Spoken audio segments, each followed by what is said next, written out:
Students, उम्मीद करता हूँ आप सब लोग खैरियत से होंगे। बेटा, फिजिक्स की क्लास में आज हमने चैप्टर नंबर 2 स्टार्ट करना है।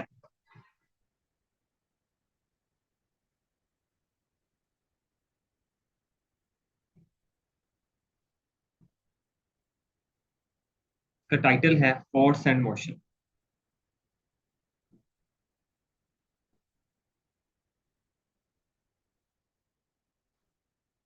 इस चैप्टर में जो पहली चीज आपसे पूछी जाएगी वो है what is difference between scalars and vectors.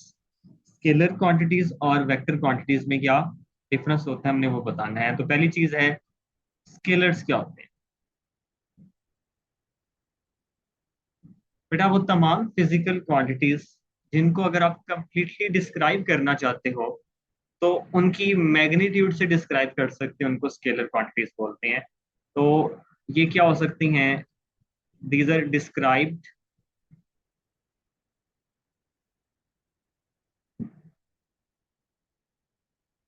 By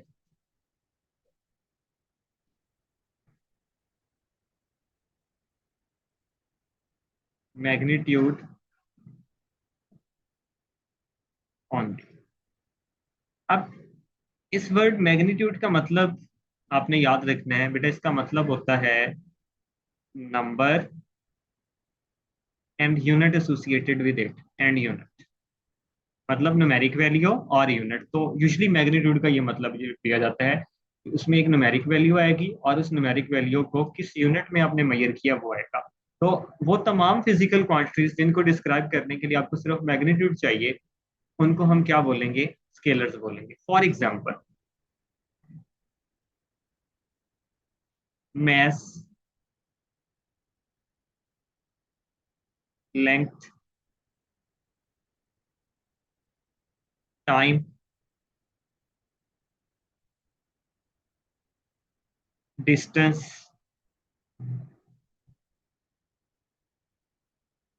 density,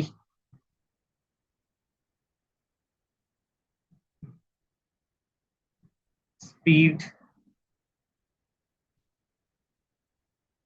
work, energy,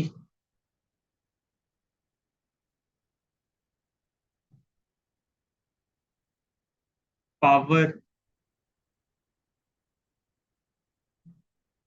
charge.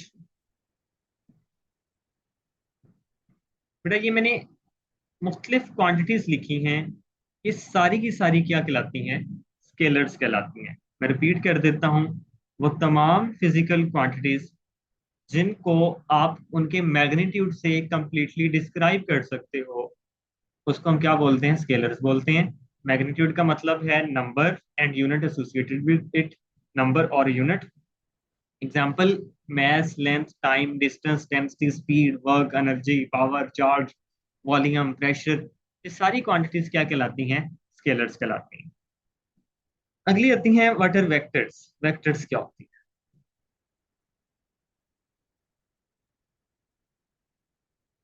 बेटा, ये वो फिजिकल क्वांटिटीज हैं जिनको अगर आप डिस्क्राइब करना चाहते हो तो these are described by magnitude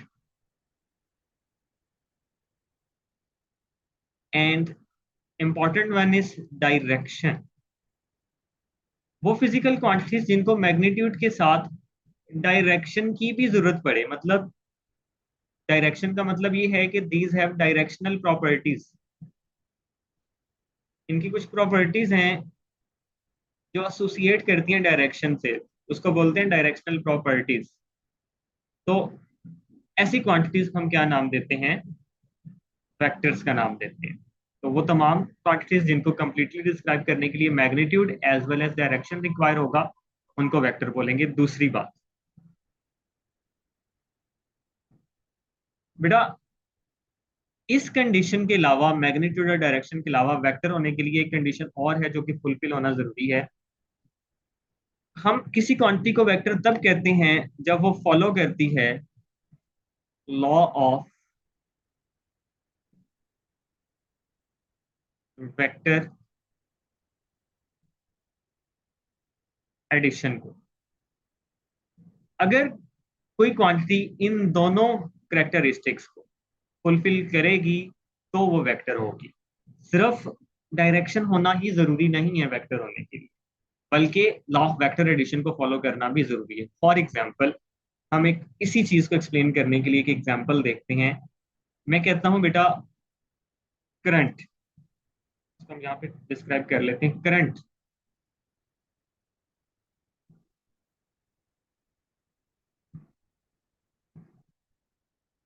बेटा करंट क्या है? ये डायरेक्शनल फ्लो है चार्जेस का। डायरेक्शनल फ्लो ऑफ चार्जेस है, मतलब चार्जेस बैटरी के एक टर्मिनल से दूसरे की तरफ जाते हैं। कन्वेंशनल करंट है तो पॉजिटिव टर्मिनल से नेगेटिव की तरफ, या इलेक्ट्रॉनिक है तो नेगेटिव से पॉजिटिव की तरफ। डायरेक्शन तो इन्वॉल्व है करंट के अंदर, लेकिन करंट को हम वेक्टर क्वांटिटी नहीं बोलते, बल्कि क्या बोलते हैं? हम कहते हैं कि स्केलर है। रीजन क्या है बेटा? करंट को हम लॉ ऑफ वेक्टर एडिशन के अकॉर्डिंग ऐड नहीं कर सकते। That is why current scalar कहलाती है, वेक्टर नहीं कहलाती। तो याद रखना है आपने इंपॉर्टेंट चीज, जब भी आप किसी क्वांटिटी को कहेंगे कि ये वेक्टर है, तो उसके पास मैग्नीट्यूड भी होना चाहिए, डायरेक्शन भी होना चाहिए, और लाजमी है कि वो फॉलो करे लॉ ऑफ वेक्टर एडिशन को भी। फॉर एग्जाम्पल, अब वेक्टर्स की एग्जांपल देखते हैं। डिस्प्लेसमेंट,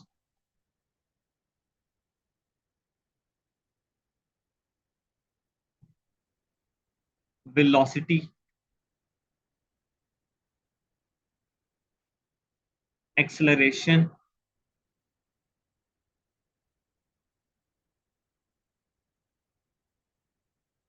फोर्स,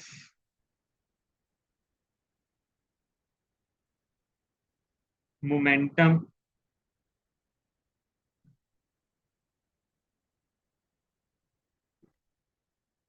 टॉर्क,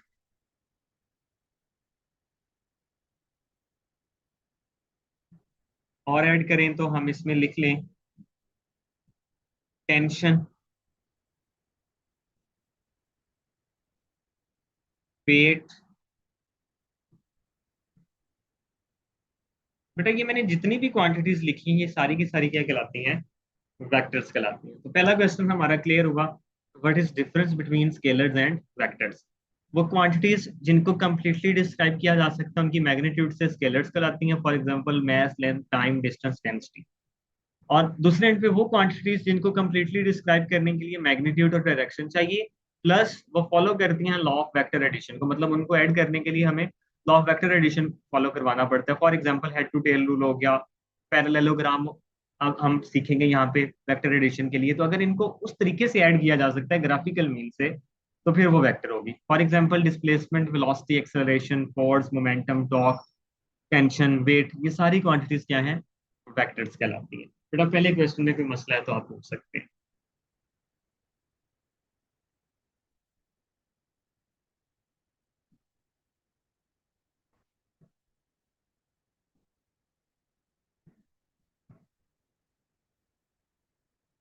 बेटा कोई क्वेश्चन है?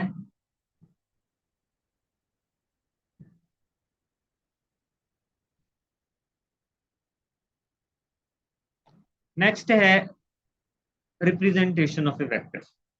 एक वेक्टर को कैसे रिप्रेजेंट किया जा सकता है?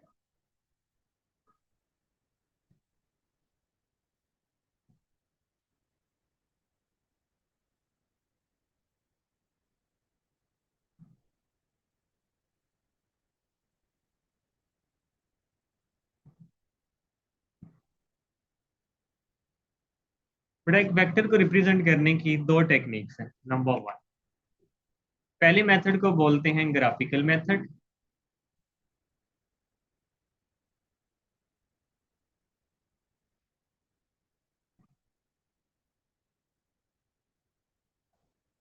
और दूसरे मेथड को बोलते हैं symbolic representation.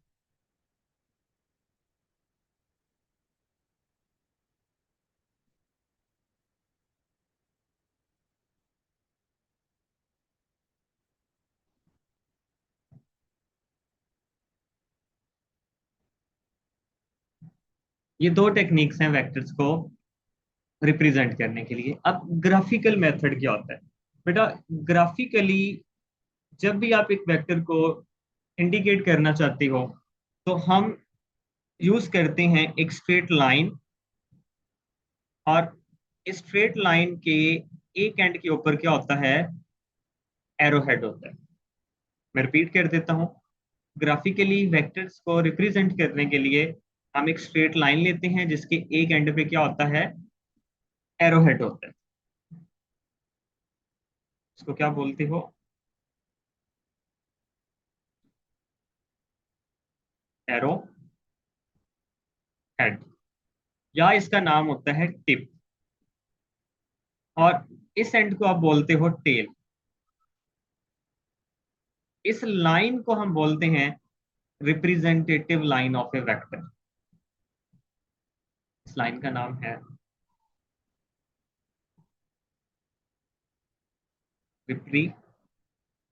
Representative line of vector. तो जब भी ग्राफिकली आप वेक्टर को बनाना चाहेंगे, आप रिप्रेजेंटेटिव लाइन की मदद से उस वेक्टर को क्या करोगे? ड्रॉ करोगे। ये वाला हिस्सा टेल कहलाएगा, ये हेड कहलाएगा, और इस लाइन की जो लेंथ होती है वो हमेशा अकॉर्डिंग टू चोजन स्केल होती है। इस लाइन की जो लेंथ होगी रिप्रेजेंटेटिव लाइन की, ये लेंथ ऑफ लाइन कैसे लेनी है? हमेशा आपने एक स्केल चूज करना है। इसको बोलते हैं, ये होगी अकॉर्डिंग टू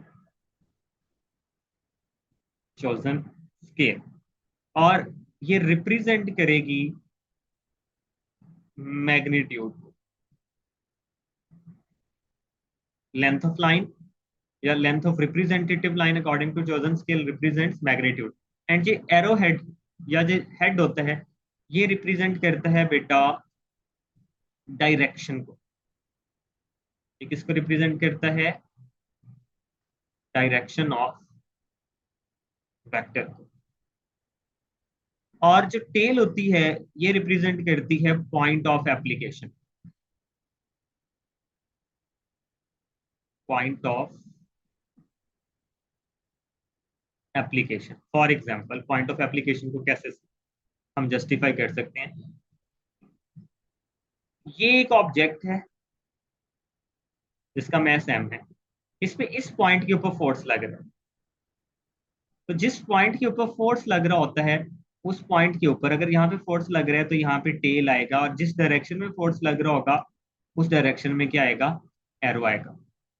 तो force is a vector quantity. तो ये जो टेल है, ये उस पॉइंट को इंडिकेट कर रही है जहां पे वो फोर्स एक्चुअली क्या कर रही है? एक्ट कर रही है। क्लियर होगी ये बात?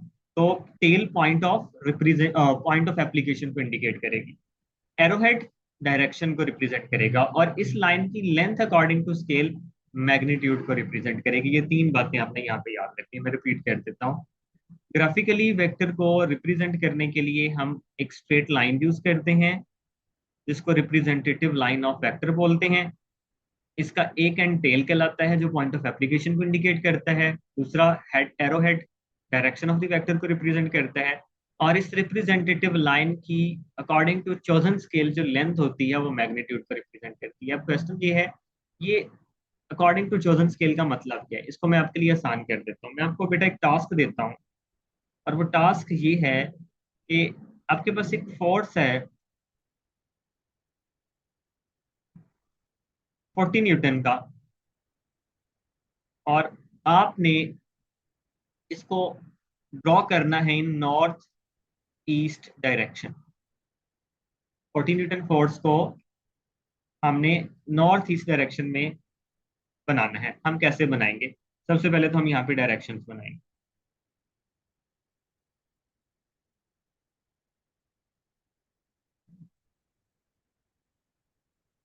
यहाँ पे होता है नॉर्थ,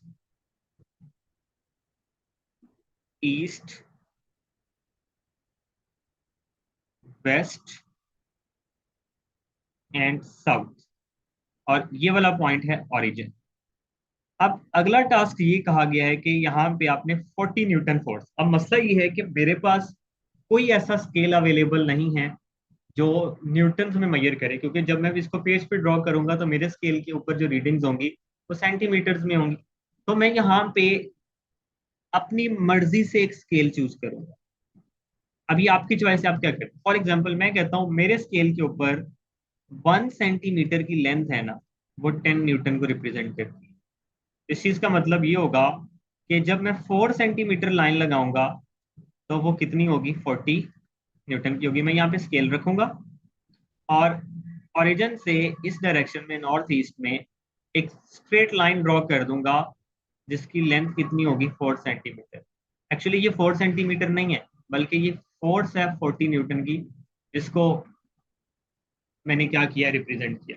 अब कोई दूसरा बच्चा, वो कहता है सर मुझे ये स्केल चूज नहीं करना, बल्कि मेरा स्केल ये है कि 1 सेंटीमीटर इक्वल्स 20 न्यूटन।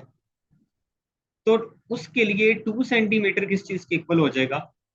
अब वो 4 सेंटीमीटर की बजाय कितनी लाइन लगाएगा, 2 सेंटीमीटर की। मतलब ये जो स्केल है ये आपने अपनी मर्जी से लेना है, लेकिन जो भी स्केल लोगे उसको मेंशन करोगे। इसको बोलते हैं अकॉर्डिंग टू चोजन स्केल। आपके मुंतखब करदा स्केल के मुताबिक इस लाइन की जो लंबाई होती है वो मैग्नीट्यूड पर। यहाँ तक कोई क्वेश्चन है तो आप लोग पूछ सकते हैं।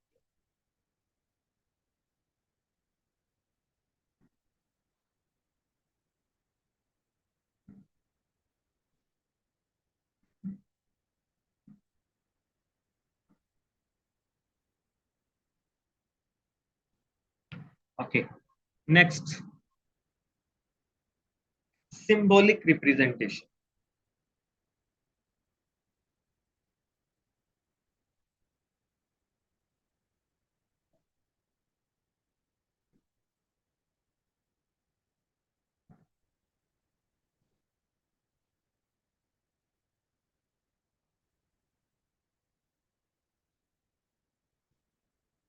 सिंबॉलिकली अगर वेक्टर्स को इंडिकेट करना है तो जो मोस्ट कॉमन मेथड है वो होता है, आप एरो को यूज करें। किस तरह से, फॉर एग्जांपल अगर मैं एक्सेलरेशन को इंडिकेट करना चाहता हूं,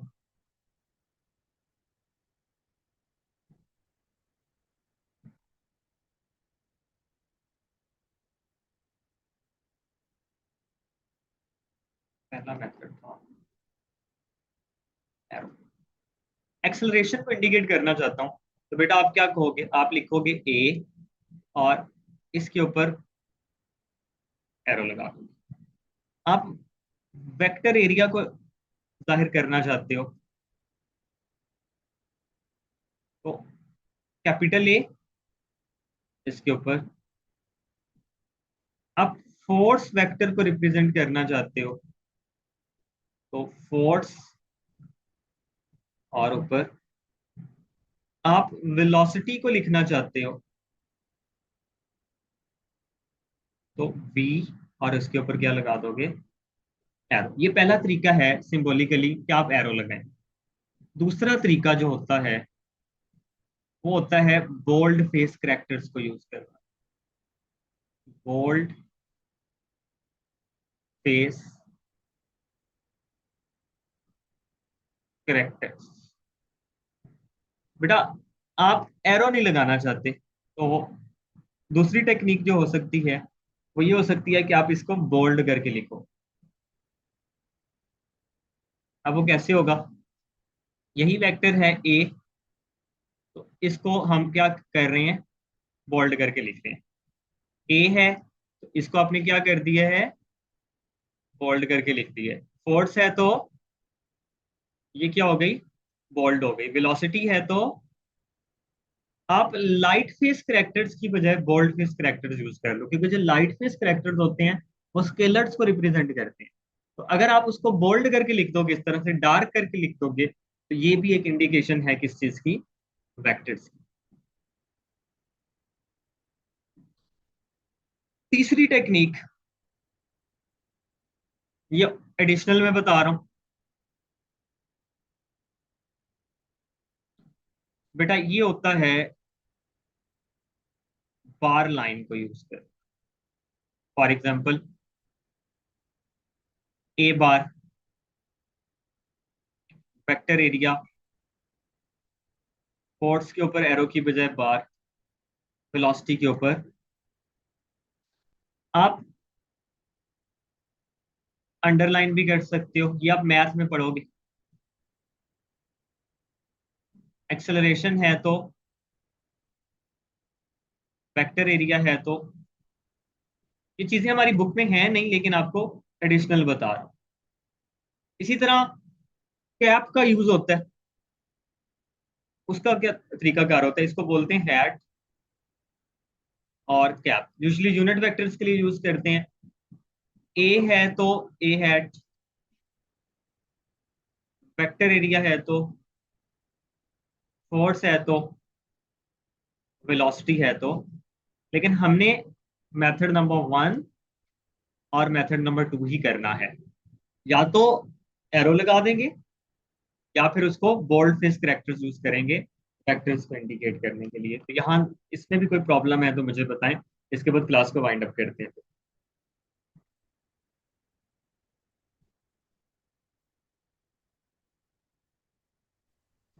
सर हेड कैप, अगर क्वेश्चन में हमें हेड कैप की तरह क्वेश्चन आए तो हम नीचे भी हेड कैप का यूज करेंगे। किसके ऊपर बेटा? अगर कोई क्वेश्चन में हेड कैप आए इस चीज का तो मतलब हम वो जब वेक्टर जवाब। क्वांटिटी है, इसका मतलब होगा वो वेक्टर क्वांटिटी है। यूजली ये यूनिट वेक्टर्स के लिए इंडिकेशन होती है। जब सॉल्व करेंगे इसको तो फिर भी हम हेड कैप यूज करेंगे। जी बिल्कुल, जब जब वेक्टर्स आएंगे उनको सॉल्व करने के लिए आपने इनको इस्तेमाल करना है। ठीक है। आई होप आपको क्लियर होगा। तो आज की क्लास वाइंड अप करते हैं, और कल आप लोगों का एक शॉर्ट सा टेस्ट होना है चैप्टर नंबर 1 एक्सरसाइज का, उसके लिए आप लोगों ने रेडी रहना। Thank you so much.